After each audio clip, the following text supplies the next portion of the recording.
exciting show for you today because we are with Sumaya O'Grady. She is a soul alchemist who really helps build your confidence in leadership and business. So I'm very, very excited to welcome Sumaya. Hi, Sumaya. So glad you're here with me. Hi, Shirlene. I am so happy to be here. Thanks for inviting me. Oh, my pleasure. It's not easy to get connected with Sumaya because she's such a busy lady, but she's here to share what an alchemist does to help you build confidence in leadership. So tell us, Sumaya, tell us, what is an alchemist to start with? Well, as a soul alchemist, I help people, my clients who are leaders and speakers, and I help them resolve inner conflicts and unleash their joy. That's the first stage.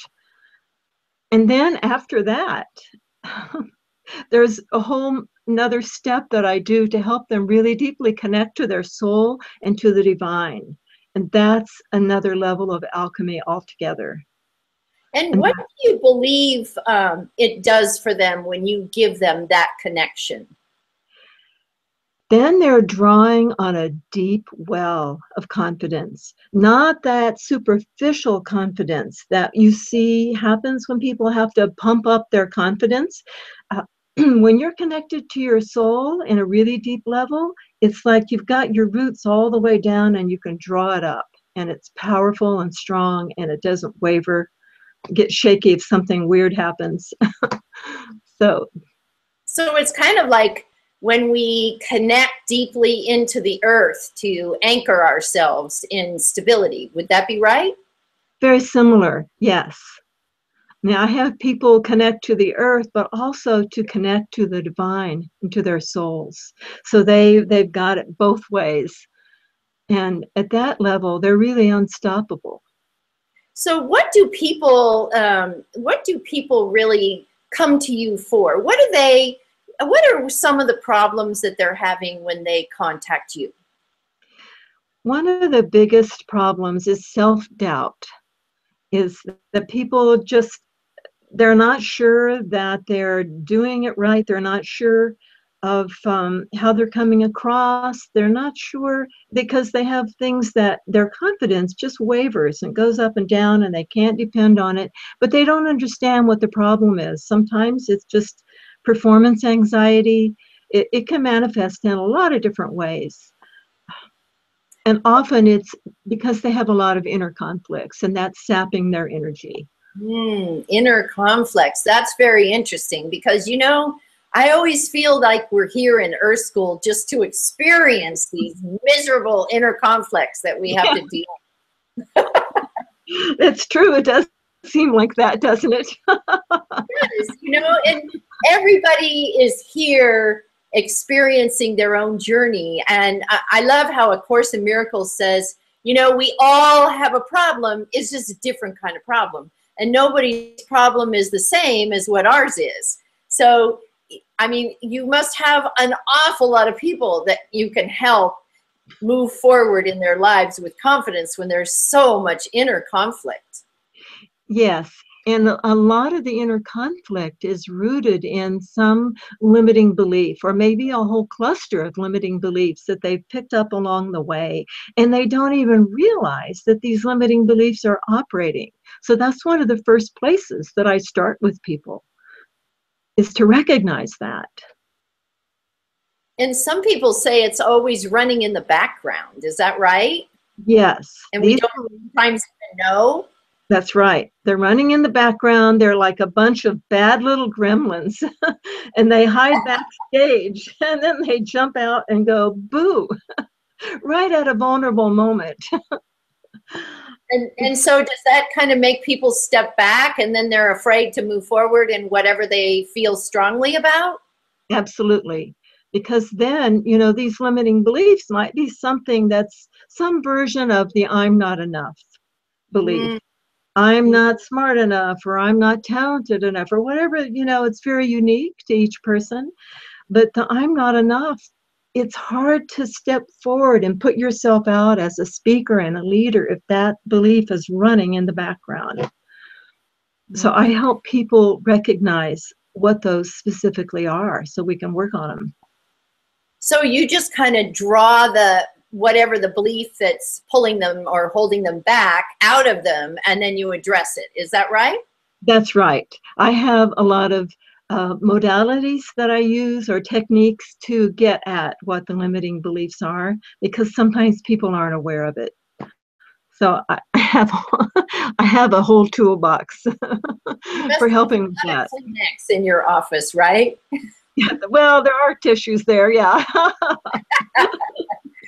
So tell me, how did you know that you are an alchemist? What brought you to that place in your life so that you could really focus on others? Well, that is a great question. I'll try to make it a short answer without telling you my life story.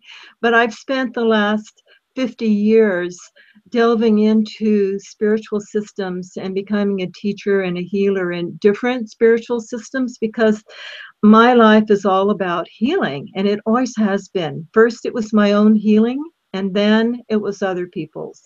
Because whatever I learn that is a great tool, then I have to teach it. That's just how I'm wired. So that's the short version of how this came about. Wow, that's it. So you've been studying spiritualism for 15 years or 50 years. Is that right? Did I hear you right? Different spiritual traditions, yes. And some of the main ones that I've worked with are Buddhism, shamanism, and I'm a Sufi, so I teach healings from the Sufi. I do healings from that particular tradition, but I am well versed in whatever the tradition is of my clients, so it's not going to throw me, and I just do whatever, I follow their lead. They don't have to believe in anything particular to work with me. Do you know, could you give people at home a couple of tips for, or maybe a way to recognize that they need the kind of help that you're speaking of?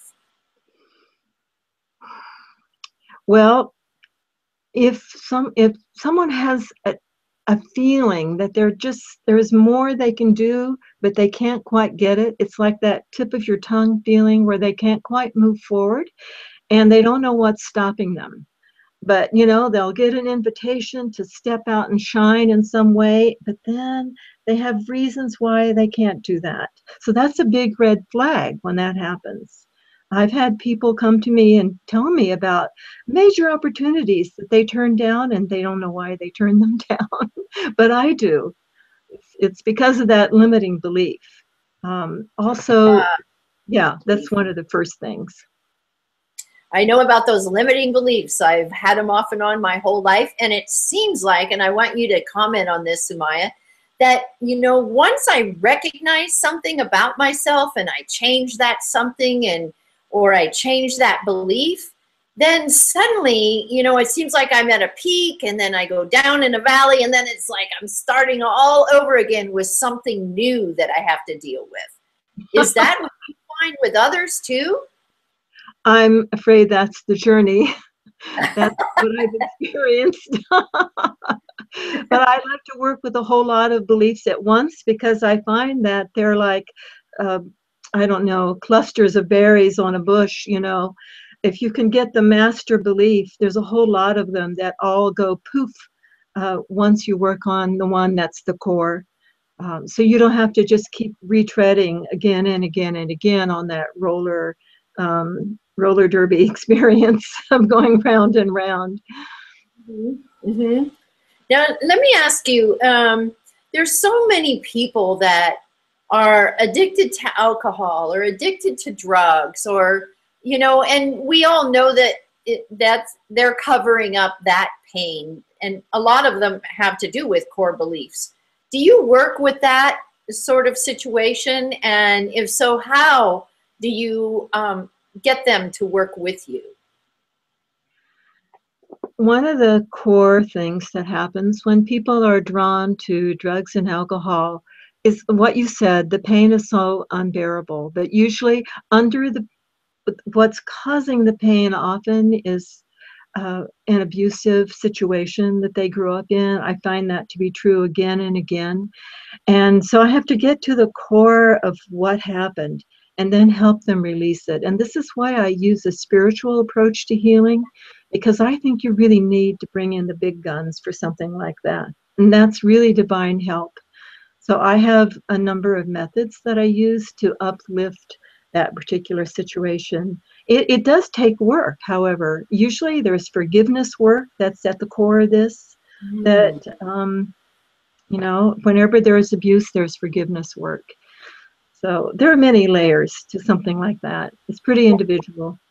And can they just stop drinking once they realize those core beliefs and move away from them? Because I know alcoholism is a disease. So have you found that they can just actually stop, or maybe it helps them with their AA? I think AA is an outstanding process for people to go through. And I recommend it because usually I work best with people when they've come out the other side of that. Okay. So start with AA is what you're saying, so that they can at least stop drinking, so that you can actually work with their inner being? Yes, that's what I recommend. I've seen AA work miracles in people's lives again and again. And it really does, it allows me then to get at the next level. They're more open. Yeah. Now, is there any specific technique that someone could try on their own before connecting with you? And if it doesn't work, they know they have to go see you. But sometimes there's a little something that is really a good test for them to determine whether that is so or not. That's true. And I have an ebook where I give a lot of clues. It's a free ebook. And I give them a lot of exercises that they can do on their own to get at what the limiting beliefs are, and then to get at what they can do to release them. Because first you've got to know where it came from and why. Well, this is a deep truth, because these beliefs are lies. They're not real, not at all. And that's a huge thing for people to understand. So I cover that in my ebook too. I give people exercises to help them understand that. Would you, since you're mentioning your ebook, this would be a good time if you would tell people how to get your ebook so that they can start their journey on eliminating those limiting beliefs. Yes, the ebook is on my website, and it's souldeepconfidence.com. And as soon as you get onto the website, it's right there. You just sign up with your name and email and click Give Me Access. And the ebook is sent to them immediately, and they can start working on it on their own. And then at that point, they can decide if they're ready to work with me, because I go through the first the first 3 steps of my 7-step system with that. So that'll give them a head start. And if they do come to work with me, they've already done some of the spade work. And in your ebook, do you have a way for them to contact you if they're actually ready to come and work with you? Yes. Oh, great. Okay, so they can just pick up the phone and say, Sumaya, I really need your help, right? That's right. They can pick up the phone, they can Skype me, they can email me. So that brings me to another comment. Since you work on Skype, that means that people in different states could work with you as well. They don't have to go to your office. Would that be right? Yes. In fact, majority, I would say 90% of the people I work with aren't local. They're farther away than an hour's drive would be. So I work with people all over the United States and some in Canada, even a few in foreign countries.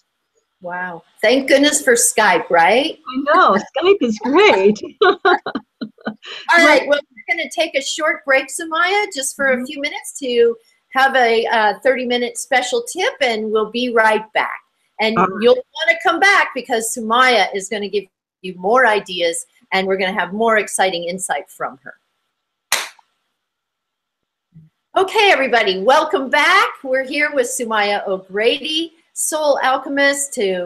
I'm just so excited to have her and have her talk to us about what she's doing and how she's supporting the communities and people all over the world, actually. Welcome back, Sumaya. Hi, Shirlene. Glad to be back. Hi. So we were talking about your ebook and things that people could do at home to actually try to change their lives, try to build their confidence, try to make things better at work and in relationships. And do you find that a lot that it kind of, well, I like to use the word slops over. Whatever they're having problems at home, they're probably going to have problems at work. They're probably going to have problems out in their community. Wouldn't you say that? I totally agree. I don't separate how somebody is in one setting from another setting. It's, wherever you are, I forget, there's a saying from Buckaroo Banzai, wherever you go, there you are. Yeah. We always take ourselves with us, doggone it. Right. And the whole package comes with you. Exactly. And what I've really found just in myself is that I tend to repeat patterns without even realizing it. And recently I've been really looking into my patterns to try and change them. And like I said earlier, I get it done, I get to the bottom, and next minute I'm going back up again on the next thing. But is that what you look for too, is patterns? Yes, patterns that show up in behavior usually all boil down. If you put it in the kettle, there's a limiting belief or a group of limiting beliefs under there that are running the patterns. And so the patterns are a good thing to notice. When you discover a troubling pattern, to me, that's a victory. I celebrate that, because then that's the first clue you have that there's something under there that's running the show. Otherwise, you just don't know. And it's funny because I watch people go through their day. They get up, they feed their children, they spend all day at work, they go home, they eat, then they go to bed, watch some TV, and then start it all over again. And it's like they're not, how do I say, they're not awake. They're not even here with us. They kind of walk along like they're completely out of it. Have you noticed that?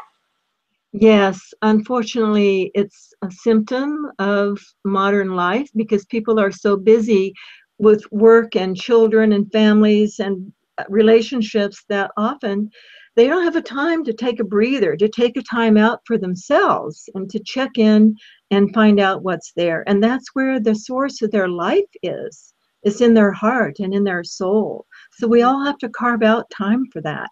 And that's one of the key things in my 7-step program, is that I teach people right away how to check in.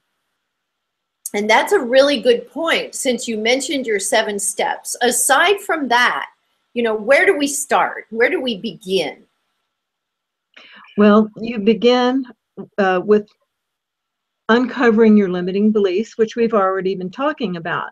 And then you have to really get that they're illusions, that they're just not real. They came about at a time when when you were too young to understand what was happening, so you believed something.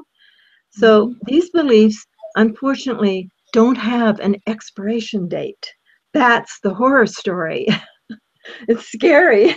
They go on forever. Yeah, yes.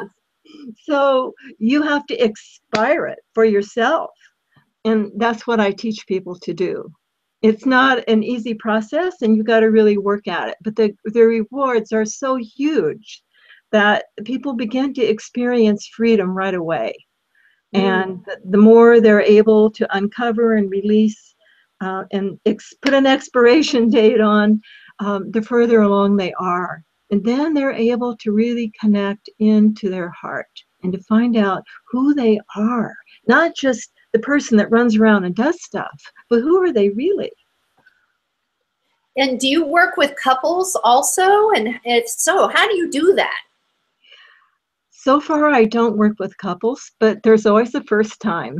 I might work with business partners, but generally I work with individuals. It's complex enough to, And primarily with men or women, or who's out there looking for you?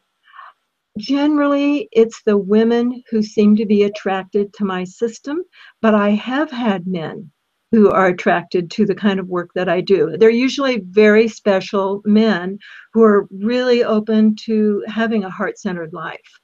So I love working with the men when they show up. Sometimes they show up even when you say you only work with women. It's true, and that's great. I have an assessment that I do to help people realize if this is the right thing for them, and if so, they get the assessment too, and then we go from there. So, and oh, I wanted to ask you about children. Have you ever worked with children? So far, I haven't. I'm focused on working with leaders and speakers. A lot of people don't realize that they are leaders. They're sort of bashful to claim that title, but speakers are people who are out in the public. They're attracting a following. They have a message, and to me, that's leadership. And so if I say speaker, someone is more likely to recognize themselves as my potential client. So that's who I work with. And so far, they're all adults. Well, speakers are the ones who have probably the biggest ahas, should I say, because they're standing in front of so many people, and you just can't keep everybody happy at all times. And I love to be liked. I mean, I just love to be liked, but I can have a whole vast room of people that are really happy with what I'm saying, and then there might be one or two people that will come up to me and say, I don't agree with you.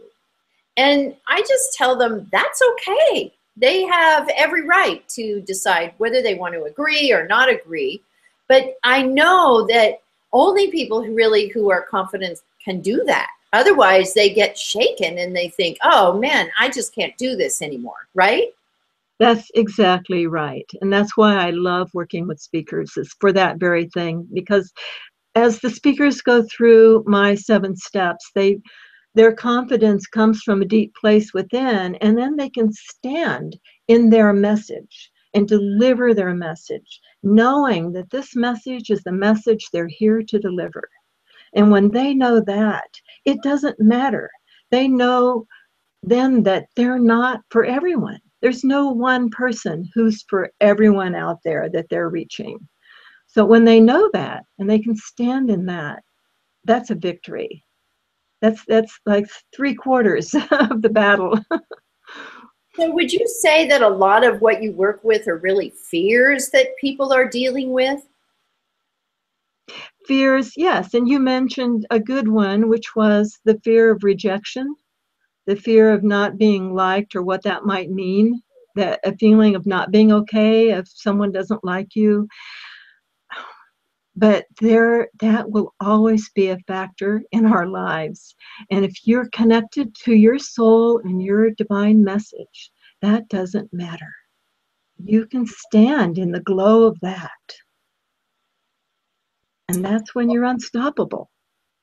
Yep. And I know there was a time in my life where I wanted to be loved by everybody. And I've learned that's just not possible. As hard as you try, there's going to be somebody that just is not happy with whatever it is you say or whatever it is you do.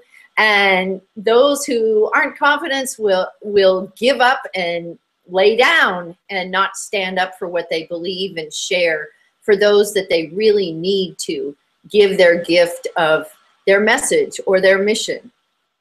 That's exactly right. I totally agree with you on that. And one of the benefits of connecting to your soul, which is how I help my clients, is to get past the fears and to go deep into the soul, is that then you're connected to a level of love that's coming from within, so that you're not depending on, oh, does he or she like me? Are they going to reject me? Those thoughts are just receding into the background. They start disappearing because the soul is connected to a level of unconditional love. It's divine love. And when you tap into that, you're not riding the waves of public opinion. Makes a big difference. Yeah. And it really, I know because I'm in that space finally after my almost an entire lifetime. Because Yeah. in the past, I was not able to speak my mind or make suggestion or participate in whatever decisions that were being made in my family. So it took me a long time to learn to step up and actually to even do this. It's taken me many, many years to get to this point. I've been a speaker since 98. So that was really when I went on that journey to learn how to speak up. Yes. And it's clear that you've done a lot of the work that I have my clients do, that you've already done most of those steps because of the way that you show up. You are confident, and so it shows. The deep spiritual work that you've done shows. And that's why I value you so much, Sumaya, is because you can help guide them through that. I wish I'd known way back when. I would have gotten through it so much faster. It wouldn't have taken me 20 years to step up and be me. I could have just worked with you and gotten through it really fast. But I didn't know you then. I know. And the funny thing is, that's what I often say to people. When I wish that I could send the person I am now back into the past to talk to the person I was then. Yes. Because, what I know now, I would be so much farther along. However, it just takes as long as it takes. I'm afraid we don't have time travel, and it doesn't quite work to do that. I haven't figured that one out yet. I know. I might create a time paradox and the planet would explode or something. So we don't want to do that. So, Sumaya, we just have a very few minutes left, and I just wanted to ask you if you have any final thoughts that you want us to take away with us, something that we can implement now, something that could really help maybe change our lives or evaluate where we might need some help. Yes, the thing that I want to tell people the most is that they are so much more than they can possibly imagine. Because most people just see what's skin deep, and I'm a this and I'm a that, and they go with that. But when they learn to tap into their heart and their soul, they will experience themselves as powerful beings that are unstoppable. And so that's the transformation that I want for them. And so the tip is to carve out just a few minutes a day to tap into yourself, because your soul is a truth meter. And if you start listening to what that still small voice inside, you will begin to hear the deeper why, the deeper who you are. And that's life-changing. Wow, that's awesome, Sumaya. Thank you so much. And I do want to mention that Sumaya is an awesome speaker. And if you are watching and you would like her to come in and speak to your business or on your stage or share what she knows so that she can support your team, by all means, work with Sumaya. And I want to thank you, Sumaya, for being here with me today. It's been so much fun. And it's been fun having all of you with us too. Remember, maximize your wealth now in business, finance, family, and lifestyle. See you next time.